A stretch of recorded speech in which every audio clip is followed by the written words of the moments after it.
안녕하세요. 하자씨 채널의 하자입니다. 저는 오늘 우리가 쉽게 지나치는 희망이라는 단어에 관한 이야기를 나눠보려 합니다. 먼저 질문 하나 드릴게요. 여러분은 최근에 나에게 희망을 느끼게 해준 작은 순간이 있었나요? 없으세요? 아마 희망이라는 단어가 조금 낯간지러운 단어처럼 들리실 수도 있을 것 같아요.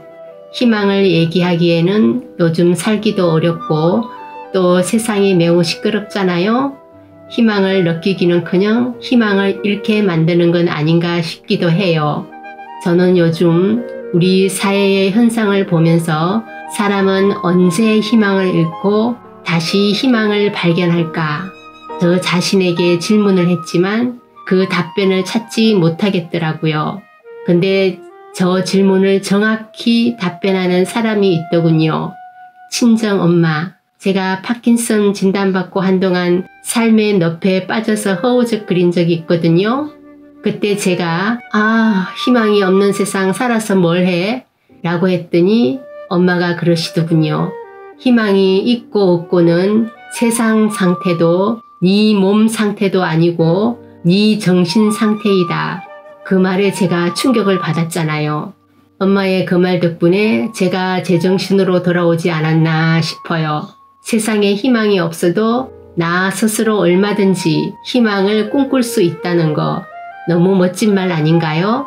그렇게 멋진 말을 한 친정엄마한테 제가 설날에 엄마의 희망이 뭐예요? 라고 생뚱맞게 여쭤보니까 아이고마 내사 큰 욕심 없다. 안 아프고 이대로 쭉 살았으면 좋겠다. 내가 못 살아도 100살까지는 거뜬하게 안 살겠나. 우리 엄마의 희망은 무사히 이루어질 것 같아요. 그런데 우리가 바라는 희망은 잘 이루어지던가요? 제 주변에 삼수를 해서 대기업에 들어갔는데 업무 과정으로 힘든 심정을 어느 날 털어놓는 거예요. 일도 너무 많고 스트레스 때문에 하루하루가 힘들어요. 내가 왜 이 회사에 들어가려고 그렇게 애를 썼는지 모르겠고 내가 이 일을 왜 하는지도 모르겠고 희망이 보이지 않아요. 이 말 현실적으로 충분히 이해하면서도 한편으론 이 사람은 너무 스트레스에 집중한 탓에 소중한 걸 잃지 않았나? 작은 성공이나 주변의 긍정적인 요소를 놓치고 있지 않나? 자신을 위한 작은 실천이나 감사의 순간을 만들지 못하고 희망을 잃고 있지 않나? 이런 생각이 들었어요. 저는 내 마음의 상태에 따라 희망을 잃을 수도 있고 희망을 이룰 수도 있다고 생각하거든요. 내 마음 상태에 따라서. 제가 파킨슨 진단받았을 때 처음으로 앞으로 내가 살아야 하나? 앞으로 어떻게 살아가야 하나? 라는 질문을 수없이 하게 되더군요. 파킨슨 질병은 완치할 수 없거든요. 그래서 저는 이 병이 낫지 않는다면 제 인생에는 더는 희망은 없을 거로 생각했어요. 그런데 어느 날 깨달았습니다. 희망은 내가 매달리지 않고 무심코 흘려보냈던 작은 순간 속에 있었다는 걸 말이에요. 그리고 그 희망은 제가 유튜브에 도전하면서 조금씩 다시 찾게 되었어요. 처음엔 조회수가 적고 영상 하나 만드는데 며칠이 걸려서 이걸 왜 하고 있지 생각했죠. 근데 제 영상에 어떤 분이 남긴 댓글 하나가 제 마음을 바꿨어요. 하자님 이야기가 저한테는 큰 위로가 됩니다. 그 댓글을 보는 순간 저는 깨달았어요. 나의 메시지가 누군가의 희망이 될 수 있다면 나도 희망을 품어도 되는 것이겠구나 라는 깨달음과 동시에 자신감이 생기면서 나는 왜 내 희망을 놓쳤을까? 수없이 질문을 하다 보니까 그 이유를 알게 됐어요. 세상을, 사물을 바라보는 관점입니다. 먼저 익숙함에 대한 무감각, 일상생활 속에서 수없이 접하다 보니 너무 익숙해서 무감각해져서 소중감을 잃어버린 것들이 많더라고요. 가령 매일 마시는 물 한 잔, 두 발로 걷는 거, 심지어 손끝으로 얼굴에 크림을 바르는 거.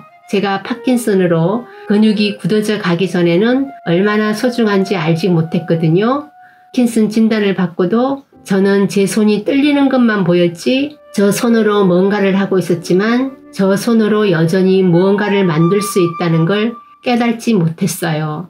어느 날 유튜브를 통해 편집 기술을 배워보자는 마음을 먹었고 처음 만든 영상에서 작은 댓글 하나가 달린 거예요. 그 댓글이 저를 다시 일으켜 세웠습니다. 그 작은 씨앗이 희망의 시작이었죠. 그 씨앗을 잘 가꾸어 가야 하잖아요. 그러지 못했어요. 남이 가꿔 놓은 밭을 내 밭과 비교하면서 욕심 부리게 되더군요. 특히 과거의 나와 현재의 나를 비교하면서 욕심을 부렸어요. 나는 왜 저 사람처럼 잘 되지 않을까? 예전엔 모델처럼 멋지게 걸었는데, 예전엔 춤 잘 췄는데 내 몸 내 맘대로 할 수 없으니 속상해. 왜 나는 점점 부족한 사람으로 되어갈까? 라는 독백을 수없이 했거든요. 그 생각들이 내 마음속 희망을 갉아먹고 있다는 걸 몰랐습니다. 우리는 늘 남과 비교하거나 과거에 집착하면은 자신의 가치를 잃어버립니다.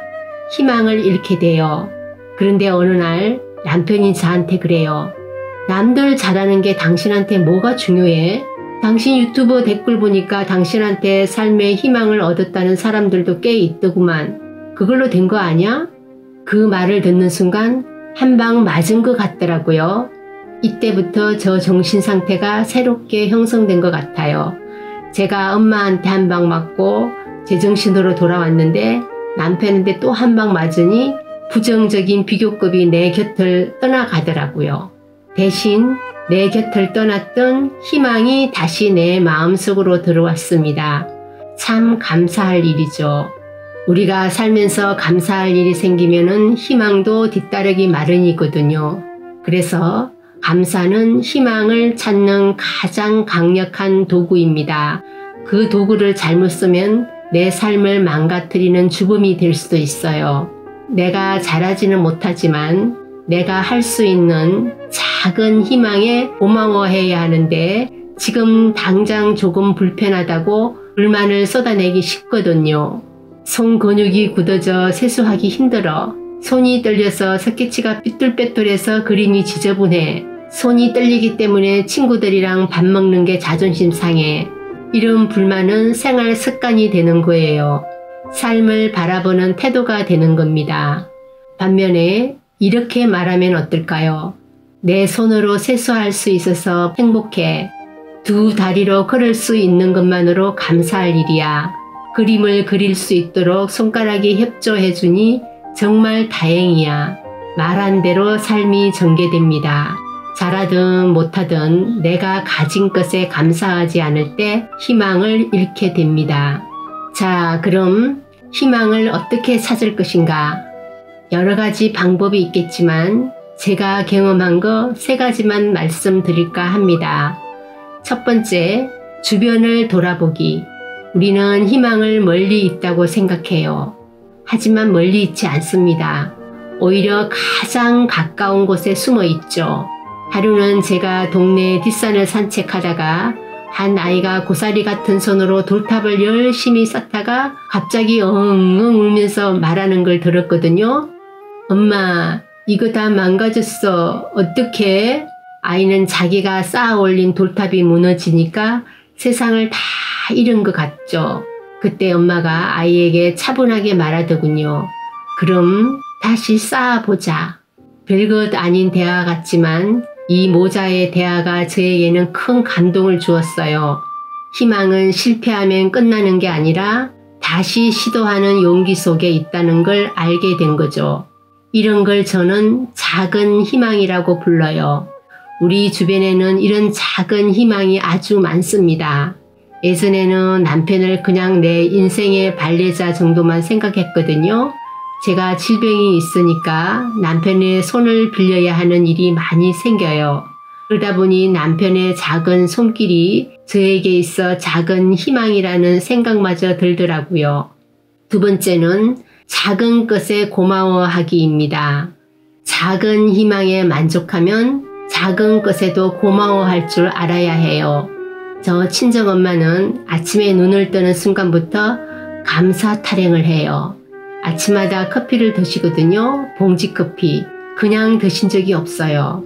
오늘도 달달한 커피를 마실 수 있어 감사합니다. 엄마가 아침에 유난히 감사 타령을 하는 이유가 있더라고요. 노인복지회관에는 이런 설이 있대요. 회원이 하루 이틀 안 나오면 밤새 안녕하셨거나 요양원에 입소한 거래요. 그런 오해를 받지 않기 위해서 저희 친정엄마는 비가 오나 눈이 오나 복지관에 출근하세요. 복지관에 도착해서 회원분들을 만나잖아요. 아유, 오늘도 만날 수 있어서 감사합니다. 감사라고 인사를 해요. 저는 감사 타령하는 엄마를 보면서 작은 감사가 큰 희망을 만든다고 생각해요. 저도 매일 내가 감사할 것이 무엇인가를 찾아서 글로 표현하거든요. 성질 급하고 목소리만 큰 남편이 오늘 나한테 소리 지르지 않고 차분하게 말한 것, 치매 초기인 엄마가 이상한 행동하지 않은 것, 윗집 아저씨가 엘리베이터 안에서 인사한 것, 하다못해 길고양이가 엄동설 안에 무사히 내가 준 사료를 먹고 있는 것에 고맙더라고요. 이렇게 고마워할 것들을 찾다 보면 인생이 훨씬 여유로워지고 성취가 삶의 방향성을 회복시킵니다. 저 역시 큰 목표보다 작은 목표에 집중하며 희망을 다시 찾을 수 있었거든요. 엄마가 어제 만난 사람을 오늘 또 만날 수 있어서 행복해 하시는 것처럼 저 역시 유튜브 첫 영상에 누군가가 눌러준 첫 번째 좋아요를 잊을 수가 없습니다. 그때 참 행복했거든요. 어쩜 그 작은 좋아요 하나 때문에 제가 지금까지 유튜브를 지속할 수 있었거든요. 만약 그때 좋아요 하나에 감사하지 않았다면 조회수가 적다고 구독자가 늘지 않는다는 이유로 저는 포기하고 말았을 거예요. 작은 것에 소소한 것에 감사하면 행복도 확장될 수가 있습니다. 세 번째 방법은 희망을 품은 삶의 태도입니다. 희망을 품으려면 작은 목표를 세우고 이걸 성취하는 경험이 있어야 해요. 저는 제가 설정한 목표를 토대로 매일 자기 전에 내일 할 수 있는 것들을 제가 감당할 수 있는 것들을 구체적으로 써 내려갑니다. 가령 아침 스트레칭 30분, 글쓰기 1시간, 오전 계단 오르기 5분, 유튜브 자료 및 영상 편집 2시간, 오후 근력운동 40분 이렇게 제가 써놓은 대로 실천을 해요. 참고로 저는 운동 오래 하지 않아요. 살 빠질까봐. 여러분도 저처럼 하루 하나씩 실천할 수 있는 목표를 세워보세요. 거창할 필요는 없어요. 작은 것이라도 좋아요. 하루 10분 걷기, 책 한 문단 읽기 같은 작은 실천이 쌓이면은 큰 변화가 됩니다. 저는 희망을 품고 꾸준히 하다 보니 삶의 관점이 변하더라고요. 긍정적으로 바뀌는 겁니다. 예전엔 저도 작은 실수에 주저앉고 포기하려고 하는 성격이었거든요. 지금도 여전히 실수를 많이 해요. 하지만 내가 바라보는 관점이 달라요. 어떻게 달라졌냐면 실수를 통해 배우고 일어서는 연습을 해요. 제가 질병으로 인해서 발음이 점점 어눌해지는 것 같아서 매일 신문 사설을 꼭 읽어요. 엉거주춤하게 걷는 것 같아서 일자로 반듯하게 걷는 것도 연습을 해요. 언젠가부터 저 인생 대부분이 실수하고 깨닫기를 되풀이하다 보니 인간관계도 변하더라고요. 제 유튜브 댓글을 통해 구독자들과 소통하며 관계가 더 깊어졌던 경험을 나눌 수가 있었어요. 또 저는 김호중 가수의 팬인데 팬클럽 회원들과 카페에서 댓글을 주고받다 보면 따뜻한 인간관계를 느끼게 되더라고요. 여러분 그거 아세요? 희망과 행복은 내가 노력한 결과의 축적입니다. 한번 보세요. 오늘 하루 고마운 일 3가지를 적고 내일 실천할 작은 목표를 하나 정하잖아요. 이렇게 하루 1%의 변화를 꾸준히 실천하면은 1년 뒤에는 37배의 성장을 이룰 수 있다는 걸 말이에요. 다른 말로는 1년 뒤에 몇 배나 행복해질 수 있다는 뜻이에요. 생각만 해도 기분이 좋아지죠? 오늘 희망은 가까운 곳에 있다는 사실을 나눴습니다. 오늘이 가기 전에 종이 한 장을 꺼내서 여러분의 희망을 적어보면 어떨까요? 아마 그 희망은 결코 먼 곳에 있지 않을 겁니다. 희망은 손을 내밀면 닿을 곳에 있습니다. 여러분도 오늘부터 그것을 발견해 보시길 바랍니다.